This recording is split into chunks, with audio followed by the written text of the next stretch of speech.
시간에 살펴볼 하나님의 말씀은 요한복음 16장을 찾겠습니다.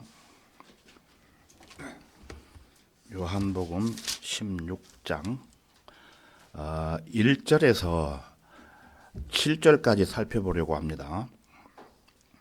요한복음 16장 1절에서 7절까지 보겠습니다.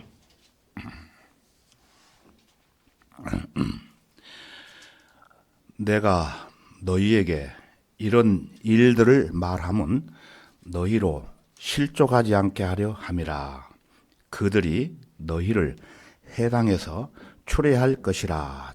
참으로 그때가 오면 너희를 죽이는 자는 누구든지 하나님을 섬기노라고 생각하리라. 또 그들이 이런 일들을 너희에게 행하리니 이는 그들이 아버지도 모르며 나도 모르기 때문이라. 그러나 내가 이런 일들을 너희에게 말한 것은 그때가 오면 내가 그런 일들에 대해 말했음을 너희로 기억나게 하려 함이라. 내가 처음부터 이런 일들을 너희에게 말하지 아니하였으니 이는 내가 너희와 함께 있었기 때문이라. 이제 나는 나를 보내신 분께로 내 길을 가노라.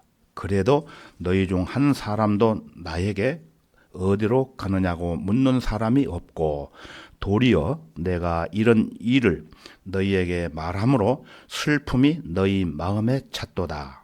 그러나 내가 진리를 너희에게 말하노니 내가 가는 것이 너희에게는 유익하니라. 만일 내가 가지 아니하면 이로자가 너희에게 오지 아니하시리라.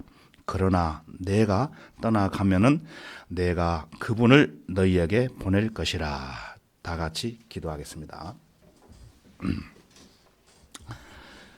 걸어가시고 자비로우신 아버지 하나님, 저희들은 허물과 죄들로 인해 멸망받을 수밖에 없었지만 예수 그리스도의 보배로운 십자가의 보혈로 저희들을 구속해 주시고 하늘에 복된 산 소망을 바라보며 주님 다시 오실 날을 고대하며 주님의 몸된 교회 안에서 하나님의 뜻 안에 살아갈 수 있도록 선하게 인도해 주시는 애 더욱 감사합니다. 이 시간 구속함을 받은 하나님의 귀한 자녀들이 영과 진리로 예배드리며 진리의 말씀을 경청할 수 있도록 귀한 시간 허락해 주신 은혜 진심으로 감사드립니다. 이 시간 선포되는 그 귀한 말씀들을 마음에 아로새겨 보다 더 하나님의 뜻에 따라 열매 맺는 성도들이 되도록 인도해 주옵소서. 이 세상 마귀들은 그리스도인들을 유혹하기 위해 기회를 엿보고 있습니다. 어떠한 고난과 역경이 있을지라도 말씀의 능력으로 막아주시고 하나님의 귀한 자녀답게 용감하게 살아갈 수 있도록 도와주옵소서. 이 모든 기도의 간구를 주 성령님께 의탁드리며 언제나 저희와 함께 동행하시는 주 예수 그리스도의 이름으로 기도하옵나이다. 아멘. 제자들이 당할 박해에 대한 애언이라는 주제로 전하겠습니다. 제자들이 당할 박해에 대한 애언. 자, 1절을 다시 보시면은 1절. 내가 너희에게 이런 일들을 말함은 너희로 실족하지 않게 하려 함이라. 실족이라는 단어가 나오죠. 실족. 실족하게 되는 일은 배교와 연결되기 때문에 매우 주의해야 한다는 것입니다. 실족하게 된다는 말은 외부 환경이나 세상 사람들에 대해 지나치게 반응함으로써 스스로 걸려 넘어진다는 의미를 함축하고 있습니다. 여기에는 자기 성질을 이기지 못하고 발끈하여 대적하는 것과 하나님을 두려워하는 대신에 사람을 두려워하며 겁을 집어먹는 것과 위협 앞에서 꼬리를 감추는 비굴한 행동 등이 포함되기도 합니다. 세상에 속한 자들은 세상에 속하지 않은 그리스도인들을 걸핏하면 건드리기 때문에 그리스도인들은 실족하기 쉬운 상황에 항상 노출되어 있다고 보시면 됩니다. 외부로부터 자극에 지나치게 민감한 반응을 나타내 얼굴을 붉히는 것은 실족의 첫걸음이 되는 것입니다. 이것은 그리스도인을 노리는 마귀의 덫이라고 생각하면 됩니다. 그리스도인이 세상의 제약에 대해 민감해야 하고 세상의 악으로부터 스스로를 보호해야 하는 것은 당연하다는 것입니다. 그러나 세상으로부터 공격에 대해 지나치게 민감한 과잉 반응은 나타내는 것은 스스로 빠질 수 있는 아주 위험한 함정이라고 생각할 수가 있습니다. 예수 그리스도께서는 제자들에게 세상이 너희를 미워하면은 그것은 너희를 미워하기 이전에 나를 미워한 것임을 알라. 이 말씀은 요한복음 15장 18절에서 말씀하셨죠. 그리고 이어지는 19절에서는 세상이 미워하는 이유에 대해 내가 너희를 세상으로부터 선택하여 불러냈기 때문이며 그들이 나를 보내신 분을 알지 못하기 때문이라고 21절에서 가르쳐 주셨습니다. 그리고 자기들의 율법에 기록된 그들이 나를 까닭 없이 미워하였다고 한 그 말을 이루려 함이라고 말씀을 하셨던 것입니다. 주님께서는 이렇게 세상의 미움에 대해 강조해서 말씀을 하셨을까요? 주님께서는 여기 1절에서 너희로 실족하지 않게 함이라고 그 이유를 밝히셨던 것입니다. 실족하지 않게 함이라. 그리스도인은 거듭날 때 자기 개성을 다 버리고 새로 태어난 사람이들이죠. 그리스도인으로서 강렬한 개성을 그대로 지닌 채 그것을 밖으로 표출해 내기 잘하는 사람은 좌충우돌 하다가 영락없이 재풀에 넘어지게 되는 것입니다. 그리스도인이라면서 낯가죽이 얇은 사람은 매사에 나비처럼 펄럭거리며 마음을 졸이고 걱정과 염려가 도무지 떠날 날이 없다는 것입니다. 그들은 하다못해 회원들이 입고 있는 옷이나 신고 있는 신발까지도 못마땅해 하고 여자들 화장에 대해서도 트집을 잡는 경우가 있는데 이러다가 자기도 모르게 자아가 강력하게 고개를 들게 된다는 것입니다. 그래서 자아가 고개를 들기 시작하면은 옆에 있는 사람과 부딪히게 되고 나중에는 아주 시시한 일로 실족하게 되고 그 도가 지나치면 결국에는 배교하게 된다는 것입니다. 배교. 외부적인 환경이나 다른 사람들의 움직임에 대해서 예민하게 반응을 나타내다가 실족하게 되는 것은 비단 자기 성질을 이겨내지 못하고 발끈하여 입에 거품을 무는 경우가 허다합니다. 자기 성질에 의해서. 대부분의 타락과 배교가 하나님을 두려워하기보다는 사람을 두려워하는 겁쟁이가 되다 보면은 영락없이 실족하여 타락하게 되기도 합니다. 내가 너희에게 이런 일들을 말함은 너희로 실족하지 않게 하려 함이라. 말하자면 세상이 너희를 어떻게 대하든지 놀라지 말고 담담하게 말씀을 경청하라는 것입니다. 박해를 받더라도 울고불고 하지 말고 적대감에 불타 오히려 죄를 범하는 실수도 저지르지 말며 용기를 잃고 시리에 빠져버리지 않도록 오히려 담대하고 꿋꿋하게 대처하라는 말씀입니다. 주님께서 직접적으로는 지금 이 말씀을 제자들에게 하고 계시고 당장 몇 분 후면 그날 밤에 일어날 일을 내다보시는 가운데 주시는 말씀이기도 합니다. 주님께서는 다른 곳에서 이에 대하여 다음과 같이 말씀하셨습니다. 오늘 밤 너희 모두는 나로 인하여 실족할 것이라.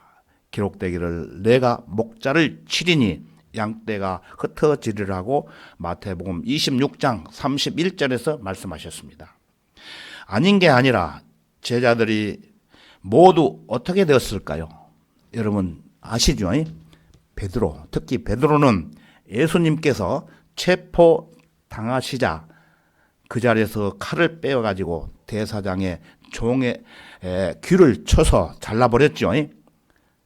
그러므로 주님께로부터 질책을 받았습니다. 그런가 하면은 또 호언장담하던 그가 닭이 울기 전에 몇 번 부인했어요? 3번이나 주님을 부인하게 되었던 것입니다. 그리고 성경은 모든 제자들이 주를 버리고 도망가더라고 말씀하셨습니다. 우리 잠깐 찾아보겠습니다. 마태복음 26장으로 가보겠습니다.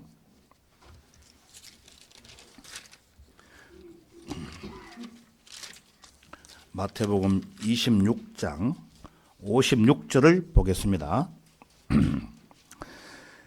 그러나 이 모든 일이 된 것은 선지자들의 성경이 이루어지게 하려 함이라고 하시더라. 그때에 모든 제자가 주를 버리고 도망가더라.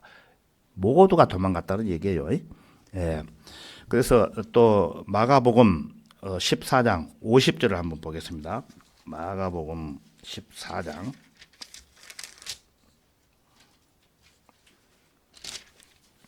50절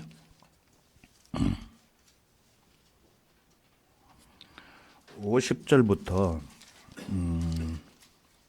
52절까지 보겠습니다.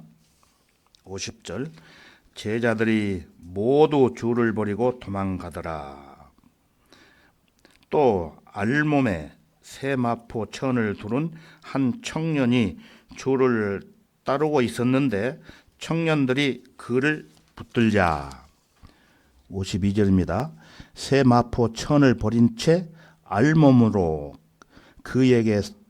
그들에게서 도망가더라. 예. 그래서 다시 말씀드리면은 한 제자는 몸에 두르고 있던 세마포 천까지 버리고 그러마 날 살려다오 하면서 알몸으로 도망쳤다는 거예요. 베드로는 또 멀찍이 떨어져서 따라갔다고 언급하고 있습니다. 54절 한번 보세요. 베드로는 멀찍이서 주를 따라 대제사장의 관저 안까지 가서 종들과 함께 앉아 불을 쬐더라. 예.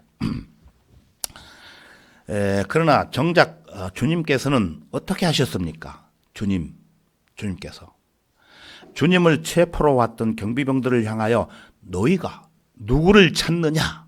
내가 그니라 내가 그다.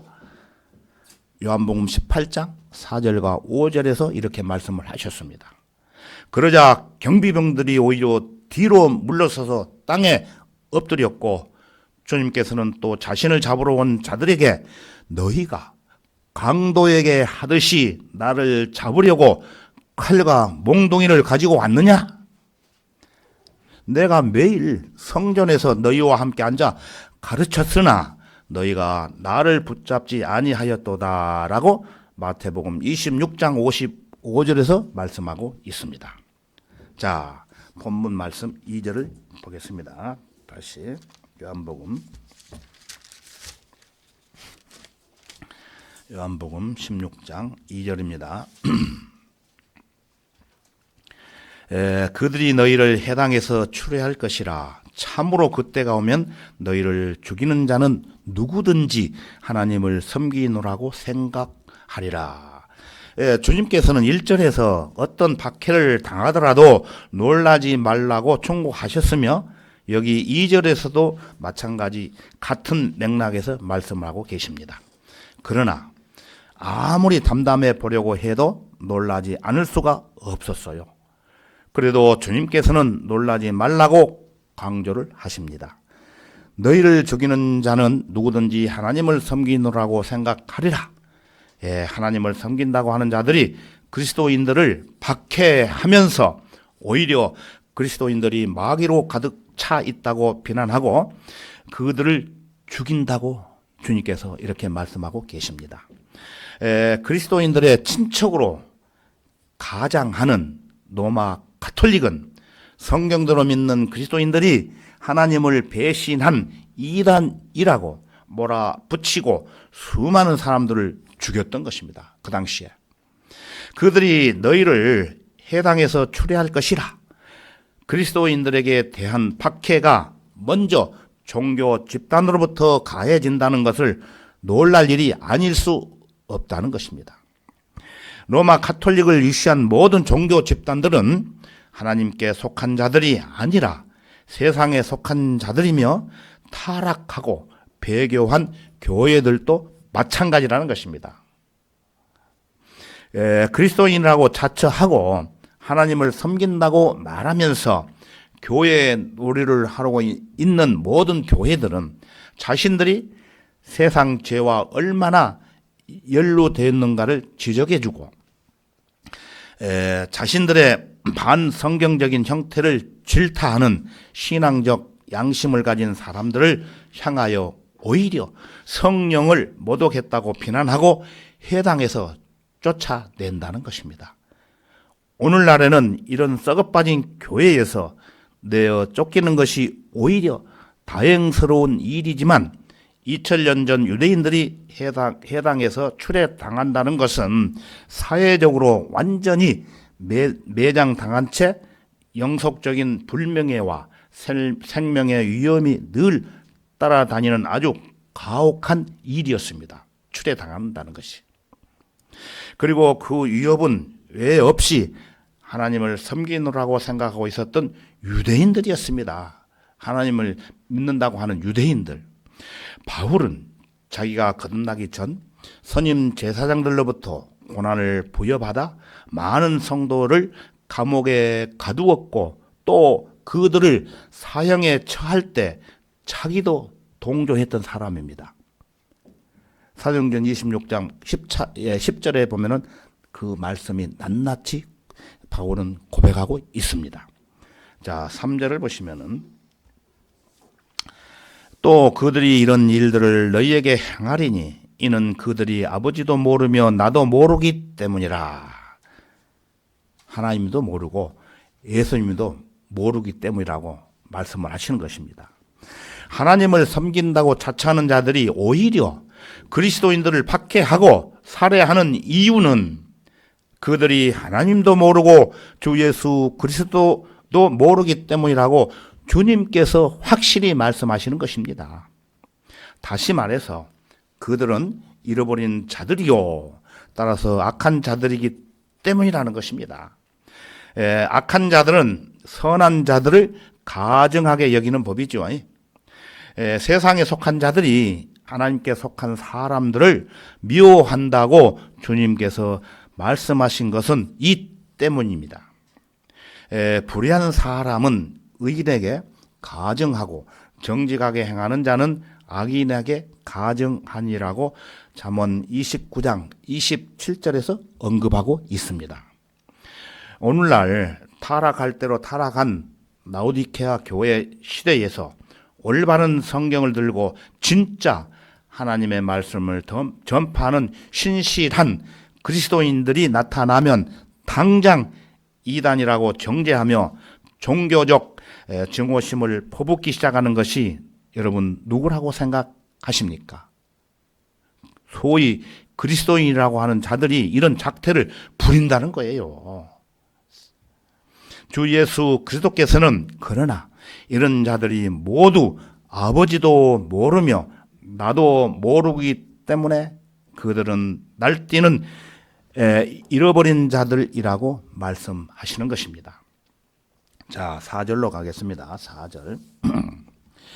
그러나 내가 이런 일들을 너희에게 말한 것은 그때가 오면 내가 그런 일들에 대해 말했음을 너희로 기억나게 하려 함이라. 내가 처음부터 이런 일들을 너희에게 말하지 아니하였으니 이는 내가 너희와 함께 있었기 때문이라.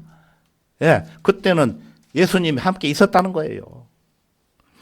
주님께서는 아직까지 제자들과 함께 계셨지만 그러나 이제 그들을 떠나실 때가 되었다고 또 말씀을 하시는 거예요. 그래서 주님께서는 그들이 세상으로부터 박해받을 것을 예고해 주시고 그리스도를 따르는 사람들답게 처신하도록 촉구하고 계시는 것입니다. 주님께서 이런 일들을 말씀해 주시는 이유 중 하나는 1절에서 너희로 실족하지 않게 함이라고 하셨고, 여기 4절에서도 내가 말했음을 너희로 기억나게 하려 함이라고 재차 말씀하고 계십니다. 제자들이 실제로 박해받게 될 때 그들은 주님께서 말씀하신 그대로가 아닌가 하고 주님의 말씀을 기억해낼 것입니다. 이것은 두 가지 점에서 아주 중요하다고 봅니다. 두 가지. 1절에서도 말씀하셨듯이 실족을 예방할 수가 있다는 것인데, 설사 이겨내지 못하고 실족했다고 손치더라도 최소한 가책을 느끼게 된다는 것입니다.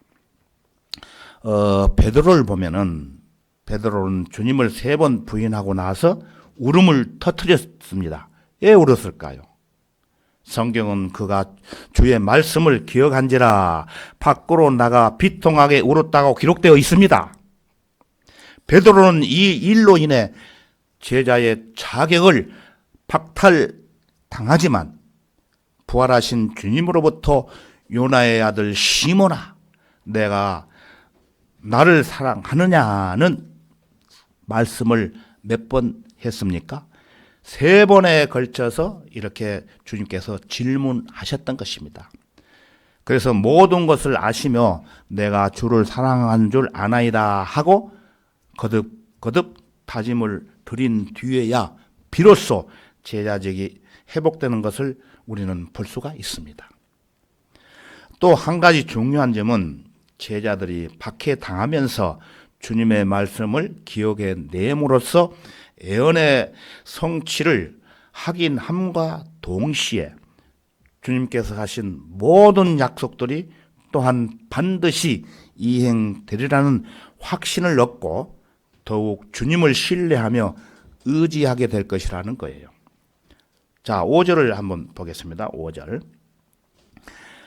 이제 나는 나를 보내신 분께로 내 길을 가노라.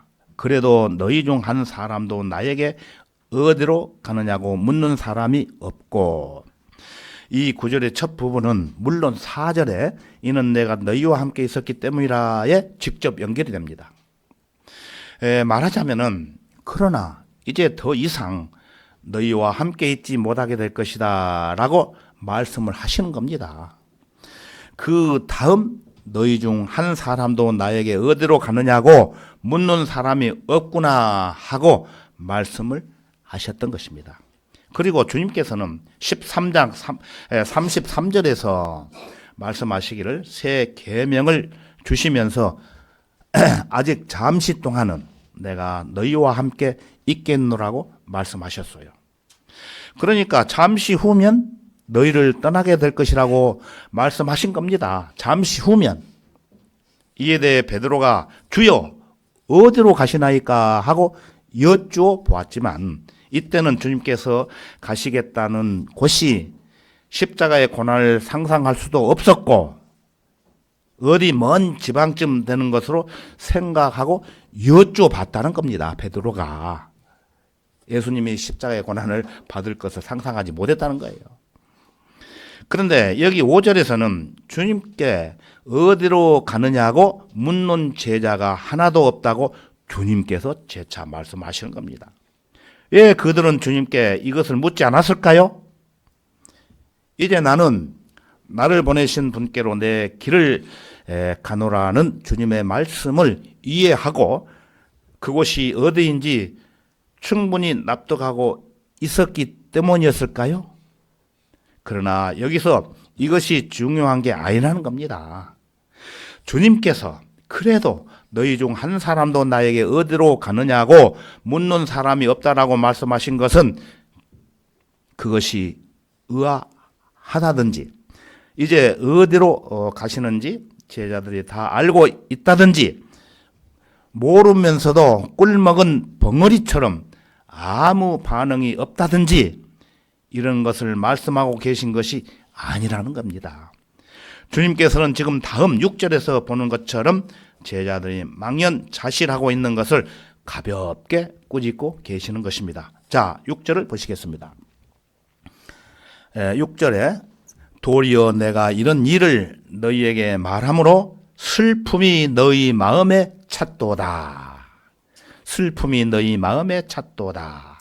자, 주님께서는 지금까지 자신이 제자들 곁에 있음으로 인해 아무 염려할 것 없이 마음이 든든했지만 주님이 떠나신다면 어떻게 살 것인가 생각을 했을 때 슬퍼할 수밖에 없었다는 것입니다. 하지만 주님께서는 그들에게 박해가 있을 것을 예고해 주셨고 그에 대해 어떻게 대처해야 하는가를 타일러 주셨던 것입니다.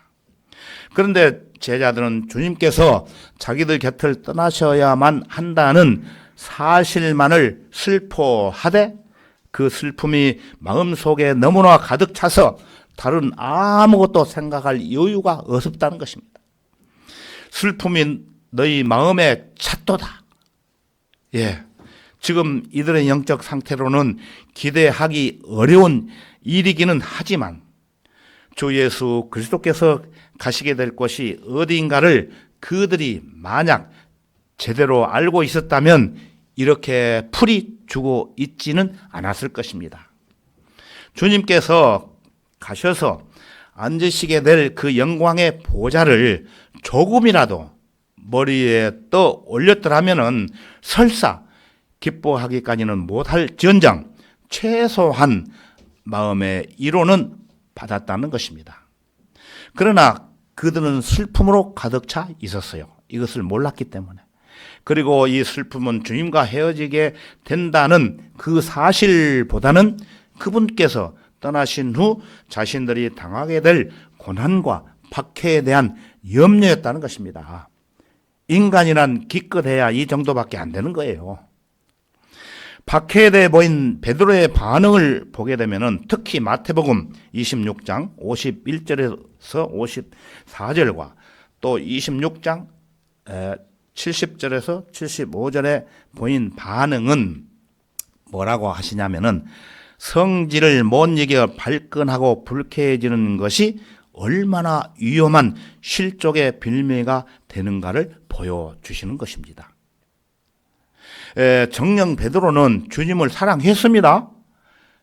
주님을 잡으러 온 군사들을 향해 어떻게 했습니까? 자기 홀로 칼을 빼든 것이 이를 증명하고 있는 것입니다. 그러나 하나님의 뜻과 무관한 열정은 하나님의 애언과 계획들을 수행하고 계신 주님의 길을 가로막았던 것입니다. 그래서 주님께서는 나의 아버지께서 내게 주시는 잔을 내가 마시지 아니하겠느냐 이제 그만하라라고 하시면서 베드로를 제지하셨고 잡혀가셨던 것입니다. 그런 주님의 모습에 어떻게 됐습니까? 베드로는 화가 났어요. 열정은 찬물을 끼얹듯 식어버렸고 예수님과 거리를 유지한 채 세상에서 자리를 찾고자 주님을 멀찍이 따라갔던 것입니다. 주님을 멀리 했다는 거예요. 화가 나서. 사람은 누구나 자기 걱정으로 가득 차 있을 뿐 다른 것은 생각할 만한 여유가 없겠지만 그렇게 실족함으로써 일생일대의 큰 시험에서 아주 비참하게 실패할 수밖에 없는 거예요. 그렇게 되면은 지금까지 주님과 함께 지내면서 배웠던 그 위대한 강론들과 가르침들, 주님의 기도들, 주님을 향해 타오르는 뜨거운 열정으로 주님께서 가시는 곳이면 어디라도 함께 가서 목숨까지 내어놓을 각오가 되어 있던 그 확고한 자기 확신 등 이 모든 것들이 마귀의 키질 한 번에 아무 쓸모가 없게 되어버렸고 맥없이 허물어지고 말았던 것입니다. 이렇게 되어서는 안 되겠죠. 우리는 박해에 관한 예언들의 말씀들을 기억하고 박해에 관한 예수님의 반응에서 교훈을 배워야 하는 것입니다. 시편 37편 31절에 가서 보면은 이렇게 기록이 되어 있어요.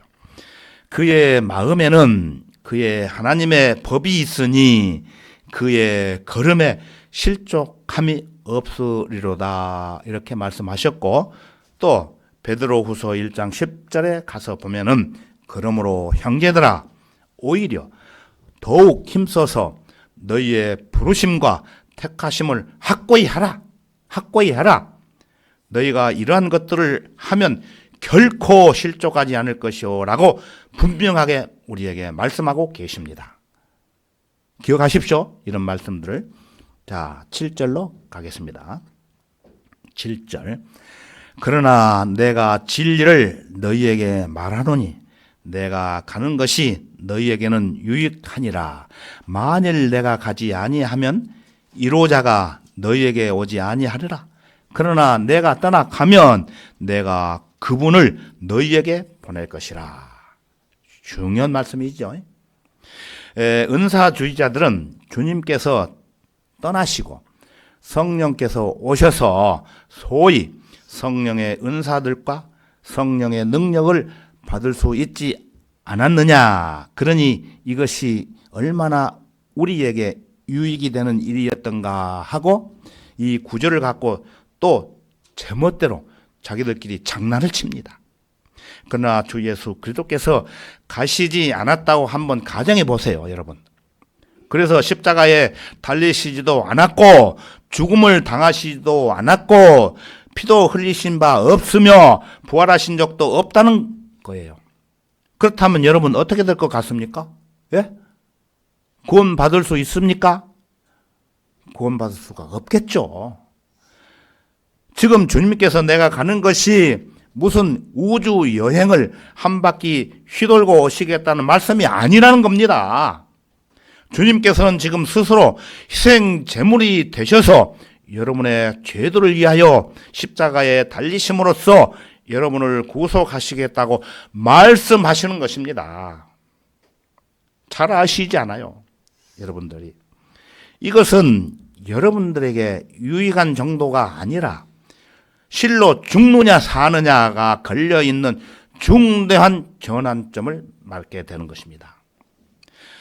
주님께서 가시고 단지 1호자이신 성령께서 오신다고 해서 그것이 유익하다는 말씀이 아니라 성령께서 여러분에게 오셨다는 자체가 여러분의 구원에 대한 확정이기 때문에 중대하고도 유익한 것입니다. 성령께서 여러분에게 오시지 않는다면은 여러분은 구원받았는지 여부를 알 길이 없을 뿐더러 영생의 약속이 정말 실현되는 것인지 아닌지, 정말로 지옥에 안 가게 되는 것인지 도무지 확신이 서지 않아서 구원받지 못한 사람들이나 하나도 다를 게 없는 비참한 처지가 된다는 사실을 알아야 된다고 이렇게 말씀을 하시는 것입니다. 성령께서는 여러분이 구원을 받아 그리스도인이 된 것을 인쳐 주셨고 우리 마음속에 성령의 보증을 주셨느니라고 고린도후서 1장 22절에서 말씀하고 계십니다. 내가 떠나가면 내가 그분을 너희에게 보낼 것이라는 말씀은 곧 주님께서 여러분을 구원해 주시고 성령을 보내셔서 여러분의 구원을 보증해 주시겠다는 약속이기도 합니다. 그 보증 안에서 성령님과 함께 동행하면서 살아가는 것입니다. 내가 가는 것이 너희에게는 유익하니라는 것은 그 이유가 또 있다는 것입니다. 여러분 생각해 보십시오. 주 예수 그리스도께서는 하나님께서 인간의 육신을 입고 오신 분이셨습니다. 말하자면은 하나님이셨지만은 인간이셨다는 거예요. 인간으로 오셨다는 거예요. 그러니까 인간으로서 죄악을 받으셨다는 얘기가 되는 것입니다. 그래서 여러분은 그분을 눈으로 보아야만 진짜로 본 것이고, 그분의 음성을 귀로 들어야만 진짜로 들은 것이고, 그분의 몸에 정말로 들어가야만 진짜로 들어간 것이며, 그분께서 진짜로 여러분 안에 들어오셔야만 정말로 들어오셨다고 말할 수 있다는 것입니다. 그러나 여러분, 그것이 가능합니까? 불가능하다는 것입니다. 그분께서는 한 사람의 인간으로 이 세상에 오셨기 때문에 저기 산 모퉁이만 돌아서 보려도 눈에 보이지 않고 건너편 마을로 옮겨 가시기만 해도 음성을 들을 수가 없다는 것입니다. 그러나 성령님께서는 이러한 것들을 모두 하실 수 있는 분이십니다. 내 안에 계시기 때문에. 그분께서는 문자 그대로 영이시기 때문에 여러분 몸 안으로 얼마든지 들어갈 수가 있고, 한꺼번에 이 세상 인구가 몇 명입니까? 80만 명이죠. 전체 속으로 들어갈 수 있으시다는 것입니다. 그분께서는 영이시기 때문에 우리가 육 안으로 보고 또 귀로 듣지는 못해도 이보다도 더 확실한 방법으로 보고 들을 수 있는데, 이것이 무엇입니까? 믿음이라는 것입니다. 믿음. 주 예수를 믿는 믿음으로 온 세상을 이길 수 있다는 것입니다.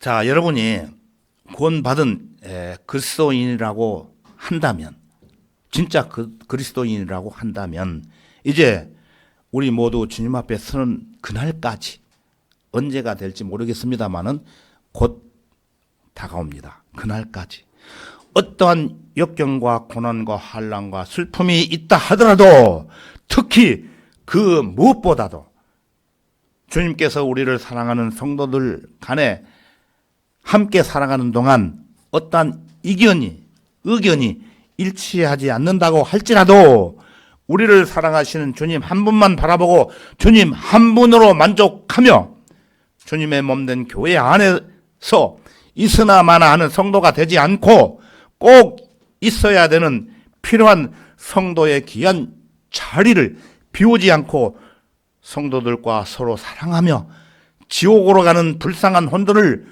주님의 십자가 앞으로 이겨오는 선한 일의 한 일원으로서, 한 지체로서 주님 안에서 같은 믿음과 같은 생각으로 하나 되어 은혜의 복음을 실천하는 신실한 하나님의 귀한 자녀들과 일꾼들이 되시기를 간절히 바랍니다. 오늘은 여기까지 하겠습니다. 다 같이 기도하겠습니다. 참으로 고마우신 주 하나님 아버지께 감사를 드립니다. 이 시간에 본문 말씀을 중심으로 우리에게 허락하신 교훈의 말씀들을 깨닫게 해주신 은혜 더욱 감사드립니다.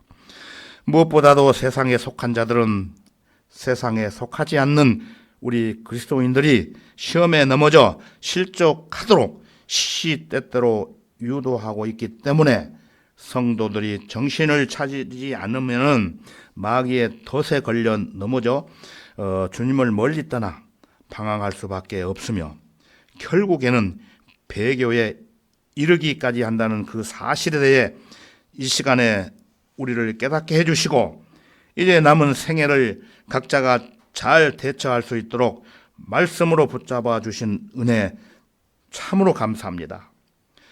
세상에 속한 자들이 우리를 어떠한 방법으로 유혹할지라도 방황하지 않고 적대감에 불타 죄를 범하는 실수를 범하지 말며 오히려 담대하고 굳굳하게 대처하며 주님의 은혜의 복음만을 전하는 선한 일에 최선을 다하는 정상적인 그리스도인이 되도록 역사해 주옵소서.